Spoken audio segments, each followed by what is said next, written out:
எப்படி இருக்கிறீங்க? நான் ரொம்ப நல்லா இருக்கிறேன். நீங்களும் நல்லா இருக்கீங்கன்னு நான் நினைக்கிறேன்.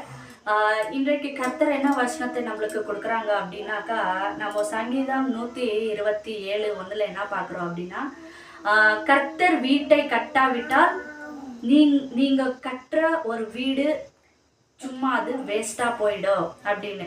ஏன்னா நான் வசனம் என்ன சொல்லுதுன்னா, கர்த்தர் கட்டாவிட்டால் நான் பாருங்க நிறைய பேர் சொல்றதே நான் கேட்டிருக்கிறேன். நான் ரொம்ப கஷ்டப்பட்டு ரொம்ப பணத்தை சேர்த்து நான் ரொம்ப கஷ்டப்பட்டு இந்த வீட்டை கட்டியிருக்கிறேன் அப்படின்னு. கண்டிப்பா இல்லை. ஏசப்பாவுடைய சக்தி ஏசப்பாவுடைய உதவி இல்லாம வீட்டை கட்ட முடியாது. அல்லையா? ஒரு வீடை கட்டணும்னா பயங்கரமான கஷ்டம், பயங்கரமான பணத்துல அது முடியும்.